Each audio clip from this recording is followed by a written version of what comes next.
Shalom, suatu sukacita bagi saya pribadi untuk dapat bertemu kembali dengan saudara-saudari yang menyaksikan kesaksian ini.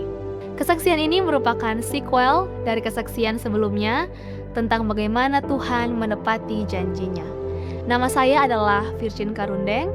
Atas kemurahan Tuhan, telah menyelesaikan studi sebagai seorang dokter dan dilantik pada bulan Februari tahun 2026. Saudaraku yang kekasih dalam Tuhan, untuk mendapatkan gelar sebagai dokter, ada begitu banyak perjuangan dan air mata yang tidak kelihatan. Bagi masyarakat luas, profesi dokter memegang peranan yang sangat penting dalam kehidupan bermasyarakat. Banyak orang menggantungkan harapan mereka untuk disembuhkan dan dirawat oleh seorang dokter. Bahkan, tidak jarang mereka mempercayakan hal-hal yang bersifat pribadi dan rahasia kepada seorang dokter.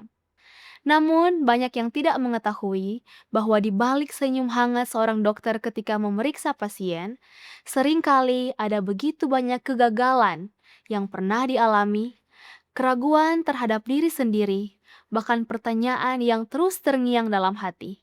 Apakah saya sudah layak menjadi seorang dokter?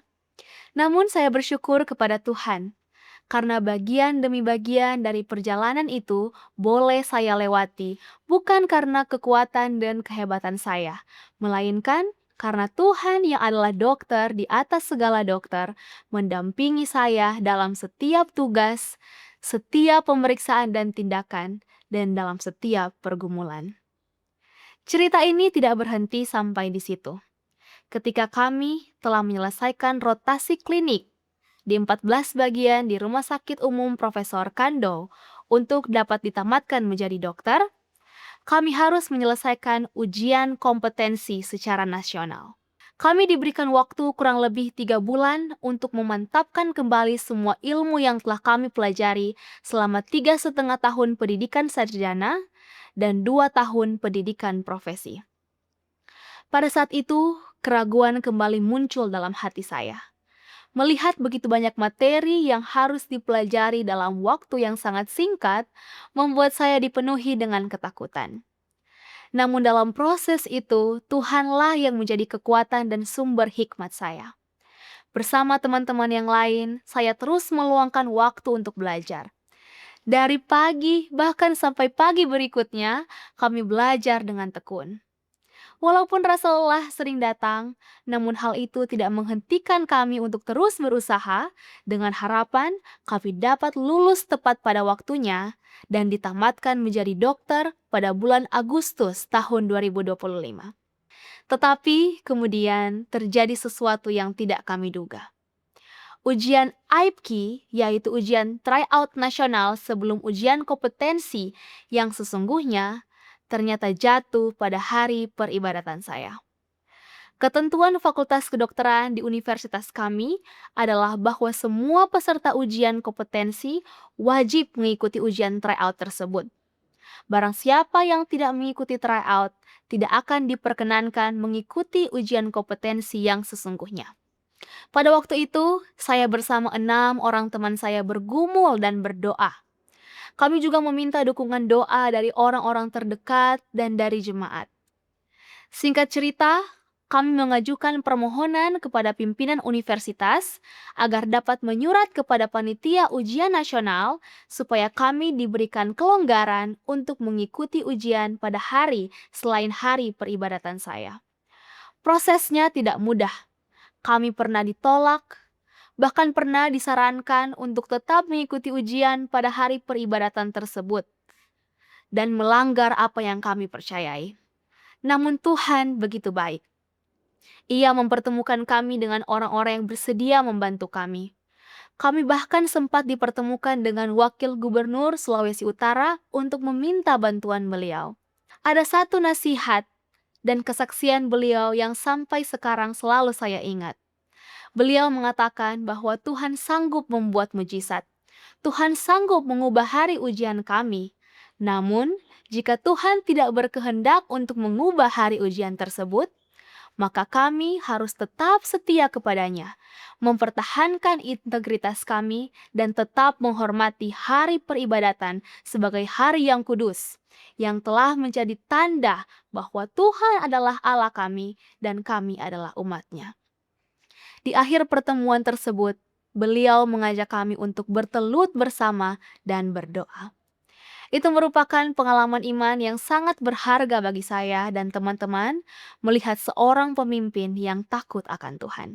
Singkat cerita, permintaan kami tidak diperkenankan oleh panitia nasional. Permohonan kami berikutnya kepada pimpinan fakultas agar kami dapat diperkenankan mengikuti ujian nasional meskipun tidak mengikuti ujian tryout. Namun pimpinan fakultas menjelaskan alasan di balik peraturan tersebut dibuat dan beliau menyarankan kami untuk menunggu sampai ujian dilaksanakan bukan pada hari peribadatan kami. Ketika saya keluar dari ruangan dekan, hati saya dipenuhi dengan kekecewaan dan pertanyaan. Saya yang sebelumnya sangat rindu menyelesaikan pendidikan tepat pada waktunya, kini harus menunda kelulusan sampai waktu yang tidak pasti. Kami juga sering mendengar saran dari beberapa administrator dan staf yang mengatakan bahwa sebaiknya kami mengikuti ujian pada hari peribadatan tersebut. Perasaan sedih semakin terasa ketika melihat teman-teman lain yang selama berbulan-bulan belajar bersama akhirnya mengikuti ujian tersebut. Namun, di tengah situasi itu, ada juga teman-teman yang memberikan semangat kepada kami. Beberapa dari mereka yang bukan beragama yang sama dengan kami, bahkan datang kepada kami dan mengatakan bahwa mereka menghargai keputusan kami untuk mempertahankan iman dan integritas dalam firman Tuhan. Tibalah pada hari ujian tryout tersebut. Dengan lutut yang bertelut dan doa yang terucap kepada Tuhan, saya mengambil keputusan yang mantap untuk tidak menghadiri ujian tryout yang dilaksanakan pada hari peribadatan saya. Kami berenam mengambil keputusan bahwa daripada mengikuti ujian, kami akan menggunakan waktu itu untuk melayani Tuhan dengan lagu pujian di salah satu gereja di Minahasa Utara. Itu merupakan pengalaman iman yang sangat luar biasa. Jika Tuhan mengizinkan kami mengikuti ujian di hari yang lain sejak awal, mungkin kami tidak akan mengalami pengalaman iman seperti itu. Kami tidak akan belajar memuji Tuhan di tengah kesulitan, memuji Tuhan dan melayaninya meskipun seolah-olah doa kami tidak didengar. Seperti 3 pemuda Ibrani, kami belajar untuk tetap berpegang pada prinsip apapun resikonya. Dan singkat cerita, akhirnya kami berenam mengikuti ujian kompetensi pada bulan November 2025. Ada satu berkat khusus yang Tuhan berikan bagi saya pribadi. Saya menyelesaikan ujian kompetensi saya dan menerima hasilnya tepat pada hari ulang tahun ibu saya, yaitu pada tanggal 30 November 2025.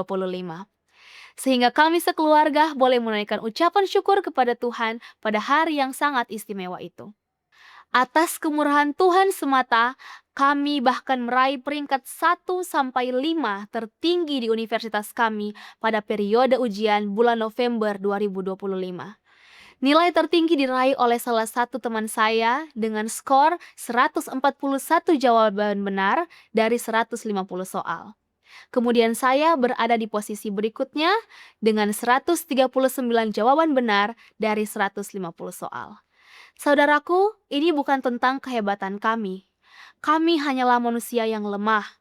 Kami sering ragu, sering takut, bahkan sering kecewa. Namun Tuhan itu baik.